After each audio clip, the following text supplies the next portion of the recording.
Swan Phone DJ, recapping, right? We talking about as an example.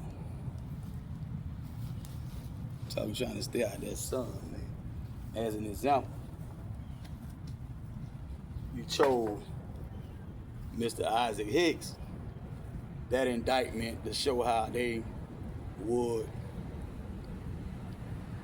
target the autochthonous, sovereign, the superior jurisdiction, and use whatever tactics they want to use, dirty tricks, whether it be lawful or just legal.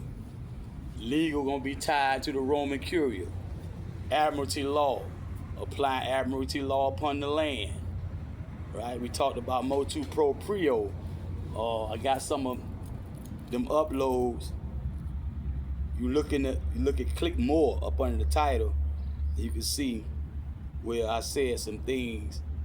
You kind of go a little more in depth than what I had said on the audio visual.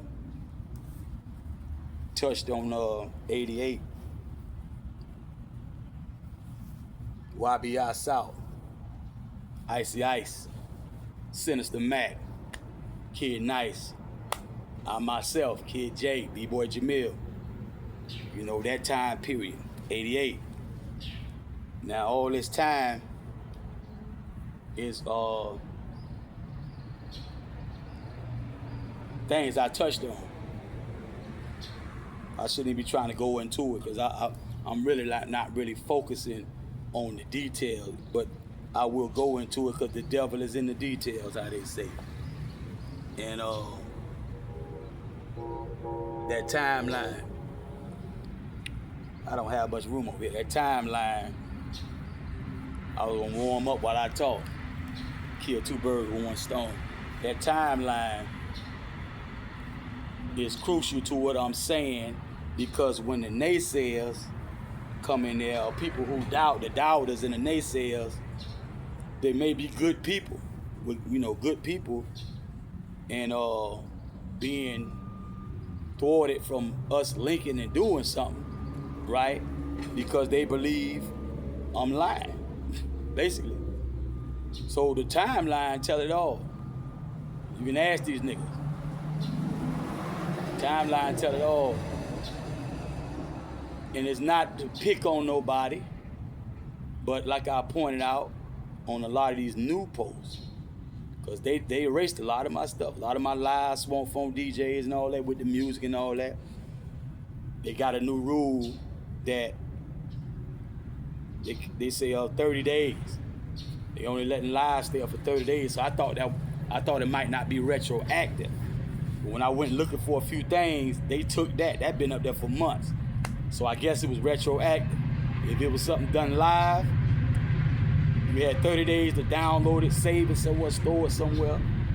And the Inquisitionist agents of Rome either had my job or allowed it so somebody else got mine because of the attacks. I keep saying the attacks are real. Send your donations, send your support. Those who can, those who will. I ain't talking to nobody else, but those who can, those who will.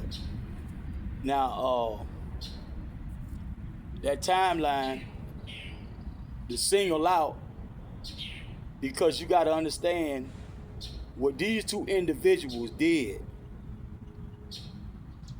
Many people were targeted simply because they did that. And we talking about tribes of people, right? Go to Michael Wayne TV, right? You got Black Spade, Green Eye Stan, and people like that be on there. Sunshine, rest in peace. I can't remember all the names right now. I don't want to waste too much time trying to think of names. But Michael Wayne TV, Bronx Dale. They talk about DJ Mario and what they know for sure happened right around there. Green Eye Stan, his mother, she ran the projects around there, the tenements. So they had to get permission from his mother to do a lot of the jams and all that they were doing. What gave birth to what we call hip hop, that style. that a lot of time if you hear Krishna tell his version from his point of view, he'll talk about Cool Herc and Blase Squad, right? Now, Chuck D of Public Enemy, he has a documentary. In his documentary, will have you in the Twilight Zone when you realize that all these guys around the same time, the same like summer, spring, whenever Disco Mario jumped off, every borough got a story about at least one DJ or DJ team that did pretty much the same thing. So can't nobody really say exactly who was first. KRS-One thought it was Cool Herc with the scratching. A lot of them give him credit for either scratching or backspin. Backspin is two of the exact same records that you keep fading with the mixer. Chugga chugga good time, boom boom. These are the, you'll come over there, good time. And that's backspin. They might give him the credit for that or the scratch sound. Chugga chugga chugga chugga. Something they give credit to Cool Herc. But it's a lot of elements to DJing hip hop style. So they having a hard time trying to figure out who did. I mean, everything, little things you won't think about. Yes, sure. Who said that first? They know. You get the collective together, the old school or the original. I said original. They ain't old, not to me. The original school, they can tell you stuff like that, Cass and all that. So anyway, saying all that to say, one of those documentaries, I can't remember which one, they showed the old early, like one in Seattle, where they doing what we call the Brooklyn up rock. Shuffle them feet, come up, stab at you or swing at your opponent or whatever, where you battling, all that, doing all that. They doing the Brooklyn up rock. They all got on white, and it says Seattle. Now that might be the documentary, I'm not sure, but one of those documentaries, they showed how the Inquisitionist agents of Rome, who some people call police, they killed this guy. It was a jam. It was a so-called hip-hop jam.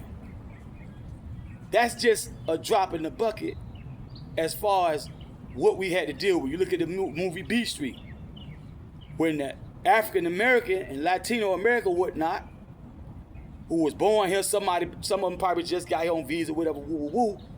But when the police chased him in the train station, they was doing the Brooklyn up rock, battling with it, contest. Police say, no, they fighting. We just dancing. No, y'all fighting. That's the reality. But it's giving you, it's like kind of sugar-coated. So I have a list of things that I put on some of the posts. When you tap more under the title, you start reading, instead of, especially one of the latest ones, when I talk about Nino Guerrera, Tren de Aragua, and that news post, recent news post where this guy was trying to kill his wife, missed the wife and shot his sister-in-law instead, and blah, blah, blah. He's supposed to be a legal immigrant, something like that. Those posts, I go into the Biden administration and what they have recently done for the immigrants, right? Legally, because it was the Biden administration. Then I go into touch on, not so much as with Trump. I didn't spend too much time on Trump because everybody know what Trump is doing, but I said a little bit to explain what he's doing. But what I went to was the part when I say, they talk about, sometimes you hear them say, well, where are all the black activists? And on behalf of the black activists, I ask, where are all the other nationalities outside of Midgard, the North Gate, what you call maybe North America or United States? Where the fuck y'all be at when we going through it? And you will be right there in our hood before it got gentrified, doing gentrification, and right now where it's almost totally gentrified with your stores and your businesses sucking up the blood out the black community to take back to your cove and your cubby hole. But what do you do for us? When 14th Amendment person, minority, affirmative action, and a lot of that came because of what so-called blacks and every other person that was here from the 60s on back, the 70s on back, no matter where you can trace your bloodline to, we were here already for generations suffering under U.S. of America. So when people come after, especially after the 60s, because they murdered many of the people who had the power and the position to do just what people like, you name it, Stokely Carmichael, Black Panthers people, Honorable Elijah Muhammad, you name them. They were in positions. The Honorable Elijah Muhammad was still alive. He didn't leave us to 75 to the mother wheel. They killed so many people in the 60s around the world who could do for us what we couldn't quite do for ourselves, because in this pivotal position on the globe, on the map, when the sleeping giant wakes up, the black man and woman and child of the United States, of this wilderness we call North America, the lost found tribe of Shabazz, is what Master Fard Muhammad referred to us as. We are a collection of tribes and clans who barely even know who we are. Yes, we are attached to the Caribbean, Central and South America. But what we were saying, and what we still are saying, that in this unique paradigm, under the cabal, under the black priesthood, each corporate ward nation state holds people who had been there for generations. And we say go there and fight them for what's yours, because you've been there for generations. You go back to before Dirty Bookman, before Fatima. You go back way before that. So you go in Haiti and you kick their motherfucking ass again before you come over here and get fuck a program, fuck a privilege. That's words on paper. What's really happening is you getting land, air, water, sea. That's our shit. The U.S. Corporation of America and the phony de facto government owe us tax. Owe the Moroccan emperor tax in gold, in silver, in anything of intrinsic value. Then you got the blood tax, indemnity, qisas, in Quranic Arabic. Qisas. Qisas, you have the blood tax. You are coming from people who bled there. Don't run from the fight. We ain't running no goddamn well. They can't even deport us. When they were talking back to Africa, the motherfuckers who want to go do it. We've been right here, fighting. 10 toes down. 10 toes down. Fighting. 10 toes down. That's right. Now, here you have people who have just come from Haiti not too long before the Mariel boat lift time, and because that's when it got real bad. Because why? The government knew that every trick they tried, disco music, crack, that was the heyday of crack, that was the modern day trick, was the crack cocaine. So prior to that was the heroin, coming from Vietnam and places like that, Thailand and all that, right? Disco music, everything. When you study those little eras, those little fads and all that jive, the government had infiltrated what had originated with us. And they planted and put plants in there to derail it and take it down. We were going up, right? Even when we say get down, it's all right to get down, but they wanted to put the negative connotation on get down. So we had to always come up with a way to keep vibrating higher and going up to where we were supposed to be before we was so rudely interrupted anyway, when the so-called explorers, who are actually pirates, right, applying admiralty law upon the land, before they came over here and disrupted what we had going on. So that's the argument, because they use that not so much as to help you, as you see right now. We saw it the whole time. And a lot of Latino, quote unquote, Hispanic who've been here all this while, and they know that they didn't really fuck with them like that. They were trying to do divide and conquer, confusion, smoke and mirrors, all the games they play. Read Robert Greene, 48 Laws of Power. Right? Study the enemies of Prophet Muhammad ibn Abdullah sallallahu alaihi wasallam, or any enemy of the Prophet in the time of the Prophet, and you will see the pattern in the CIA, MI6, Mossad, FBI, right? Those type of outfits that go around the world and foment internecine, however you pronounce that, strife. Dog eat dog. Keep the confusion up. Right? Love, truth, peace, freedom, justice is what we stand on. Maghreb Aqsa. Yeah, that's the entire Western Hemisphere. But now, if you come over here and you act just like a quote-unquote racist cracker or a person who's putting down Divinal policy, right, to the extreme, hey,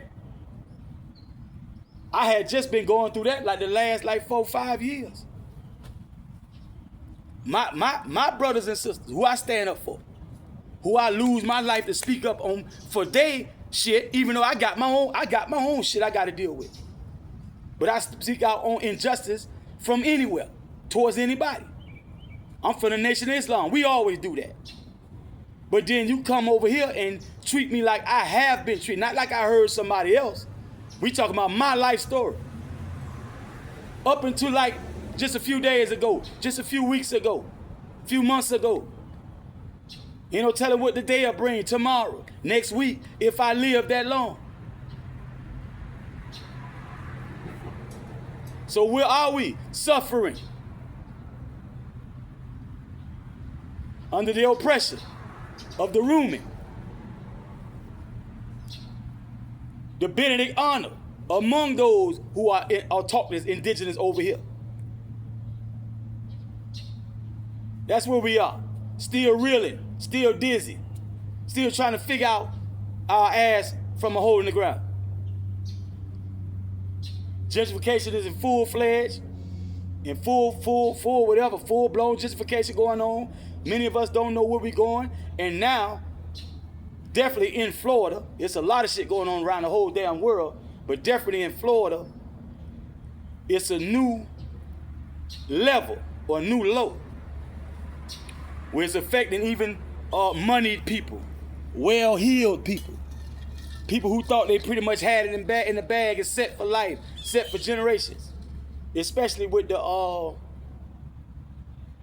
homeowners insurance situation, homeowners association, the assessment fees that people now have to pay just to have their building looked at, to inspect to see if it's fit for human habitation. And if not, they have to pay the fees, find the money to fix the building, or they got to get out. Might have to demolish it. Might be cheaper to demolish it. How is that? Crooks. The same one who stole the money from those who put into the condo association, the emergency fund. Now that they need it, it's gone. Because the person they appointed over it stole it a long time ago. They didn't foresee this day coming. They thought they could keep paying off the code inspector and the fire code inspector to give them the thumbs up. This time, at the Chapman Towers, Surfside, they realized they had to do something about that. And eventually they did, because they didn't want to have to pay out that insurance payment too many more times. And they knew already that they were going to find some more of that, because these are the people that's doing this shit. They are the property holders, the judges, the police chiefs, the majors, the politicians. They're in the real estate too. The easiest way to get in real estate when you po, is knock off a drug dealer and take his assets. Now when it come up for auction, you already know the first day for the first auction. And you will fill that whole auction up with nothing but police officers, feds, politicians, and whatnot. And they'll auction for that. You'll get a house, a mansion for about $20,000, $10,000. Done destroyed countless families doing that right there. Still selling the dope. And lying say it's not entrapment. Because you couldn't get it for the low. Because they didn't put a gun in your head and make you buy it. And all the little technicalities you need to study and read up on if you fucking around. If you still fucking around in any town, it's going down. Polk County Sheriff Judd, they get up there about 15 of them, big Polk County. Man, y'all just stop. Just, you gonna get caught. Nigga balling like it's the 80s. Nigga trying to be Alpo, nigga trying to be Rich Porter, nigga trying to be Maserati Rick. I read the news. And I don't have a lot of older people to talk to me anymore, but I hear everything they used to say when I read the news. So reading the news reminds me of what they used to say, and it has more clarity and it carries more weight now. From when I was 8 years old and 12, and it carries way more weight now. The same stuff, even though I heard, even though I understand it deeper, because I have real life experience now. I actually have real life events that happen in my life. Friends, neighbors, relatives, strangers I just met go to jail and hear all these guys. I don't know none of these guys. 93. They started railroading me in 93. False, phony police affidavit. Sometimes petty charge that really shouldn't even be a charge. Like loitering and whatnot. And for some reason, guys have just come to me and start talking. And I noticed after about the third guy, I said, damn. Every guy that came and talked to me in his case, it was a very serious case. The police didn't really know nothing. They just, on a hunch, they grabbed some niggas, and before you know it, nigga went to holler. No Miranda, operating on Miranda, Fifth Amendment, right, remain silent. Chill, see what they got. Now this before cell phone and inbox and the ability to pull all that information out your computer and email. We wasn't doing that. It was all about, can you shut your GD mouth? Eyes, ears, mouth. See no evil, hear no evil, speak no evil. That's all. It was that simple. They messed that up. Case number 00426A. And it's hard to talk about that when you got people who can lace you up on Kenneth Booby Williams, so-called Booby Boys, rah-rah them, and all them, Pukalada and all them down there, right? A lot of people these days who was really interested in that, but were too young to really be, someone wasn't even born yet, they got into the books, the records, from the transcript, records and minutes, and all that. They put in newspaper, anything they can get, the compiled documentaries, telling me stuff I didn't even know myself. But when you go into records and minutes, on the file, either stenographer cheating and lying and saying somebody in the courtroom said something they didn't, like they did me, when Maurice Young did like this, which universal meaning for no, that's just like doing this. She put yes as if he did this. She might be a legal immigrant. That's why we don't need him here. That's probably why. Like you got these phony nurses and shit right here. She probably was a legal immigrant that Roddenberry had in that courtroom. Now, if that's not the case, it's a classic example. I was this close to that case.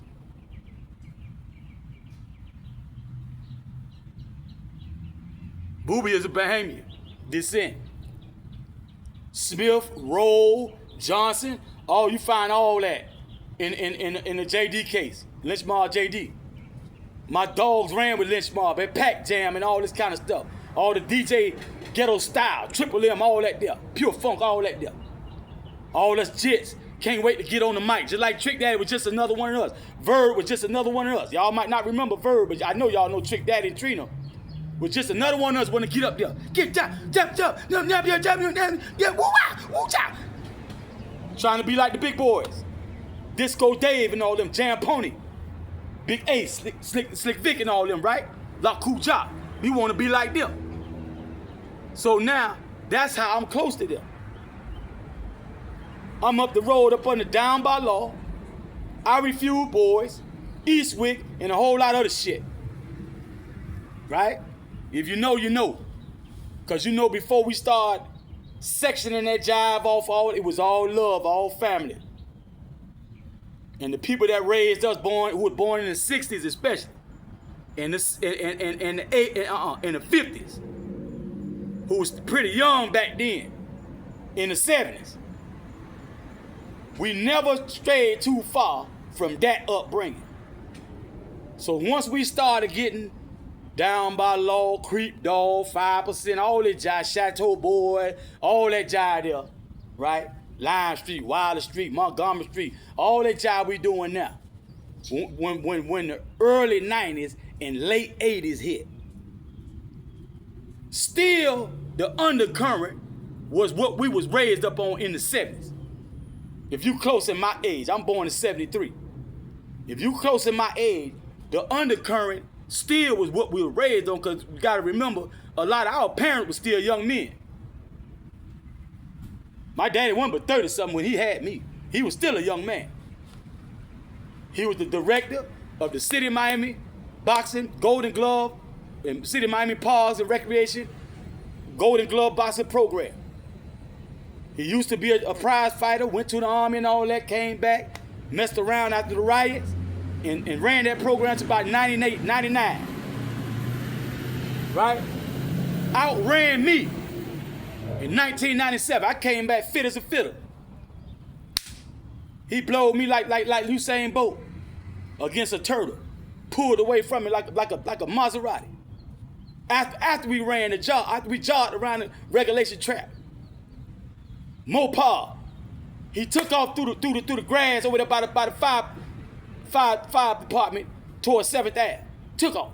Damn. I tried to keep up with him. Yeah. Shine Mackey. I was about the best condition I was in my life. From what I was doing in South Florida, in Mohaven, and Dade County, and Rice Street. They started, no, not Rice Street, I'm lying. That time with the Cobb County Jail. Right? On the heels of working with Explicit Entertainment. Now all this is relevant because all that jail time always came on the heels of me spitting bars in the recording booth. Professional. They know I'm about to do what I did in 91 when they started chasing us, when we started distributing them cassette tapes. Claim to fame. This the motherfucking Wick. Eastwick motherfucker. And they ain't never got gaffer like that. They used to chase us every day. Every day. Someday we'll run damn near a mile. Bondsman was Tom and Jerry. Because right there, we couldn't do like they do in other parts of Atlanta, where they'll shoot out with them and all, whip their ass and run through the woods like they whip their ass. We got a partner, God bless the dead, whip one ass, jumped in the car, took the car, to the police car, the squad car. Right there, we couldn't do all that. Plus, we coming back right back the same day, later on, next day, the next day, and the next day. But we doing this here for a minute, little shout. We gonna feel for a little minute, shout. We here for a little minute, shout. So we'll just do that. Because we wasn't but a couple of them anyway, probably dope fiends, trying to figure out what's in these young boys' pocket, right? Like Reebok was on the west side. robbing. Basically robbing. We wasn't with it. We was swift. You could be a robber, we swift. We gone. Sean Puffy Cone, while Jay-Z being groomed by industry insiders to be what he became to be, jump out there like 97, 98, ain't no nigga like the one I got, him and Foxy Brown. That's when he really did it, really strong in the game as far as industry standards. He been a rapper though. He been a hip hopper. Nigga like a Brooklynite, something like he been about it. Him and Fox, they been about it. But as far as commercial grade for sale, something you can do on the stage and make a lot of money. Artists make their money doing shows on stage. A lot of times they don't come until they get their product distributed around America and abroad. Now they can do concerts anywhere in the world like Tina Turner. They tried to stop us. They tried to bury, literally put us in the ground. I left and came to Miami. My brother Wally say, you got out the frying pan to the fire. Think about Miami. We had it so, I got Disco Rick and the Dogs, who they call Gorilla Tech now, and Track, who they call Icon Music Group, Walt, Solomo, Lou, Ian, Gusto. I got so much, I shouldn't even start naming them. Rough Town Mob, Poison Clan. I got all this at my disposal. Baby boy Norris Walker. Once they find out I was here to stay, they started picking off all the power players around me who they knew if I would do something like me and Slimzo did up the road, I'm gonna be out there just like that. And not only did they run me into the grave, to the jailhouse, and almost the grave, meantime, whoever would bow down to those powers that be bullshitting, they would select out of all that talent somebody who was a lot like me and Slimzo. I swear for God. I know what the hell I'm talking about, because that was a pivotal point in hip-hop. You had all type of variety of talent. Right before they started calling Atlanta the Mecca of hip-hop. You had a lot of variety of talent. Right? But they made sure they got something that would make our stuff not such a novelty. And it was hell and hot water trying to get in being like us before we put that out. Do the research. Look, would it help you a lot? Top 100, 1988, stuff like that. You see who the only ones out there. See? We about to do things that they wouldn't allow you to do unless you do shit they claim Kanye West doing, Trey Songz, Usher, Justin Bieber, Sean Puffy Cone, people like that. What they claim they did to get way up there next to Clive Davis. One of the best things Sumner Bledstone got in this collection of copyright ownership of intellectual property. They claim, I don't know. I never did it. I never saw it. I'm not a backstage pass dude. I'm not a Jack the Rapper dude. I'm not a How Can I Be Down dude. I'm not even a Pac Jam baby. My dog went to Pac Jam and tried for week after week, about a month, to get me to go on the regular. Hood nigga who worked the mill on the low. Light chance of snow.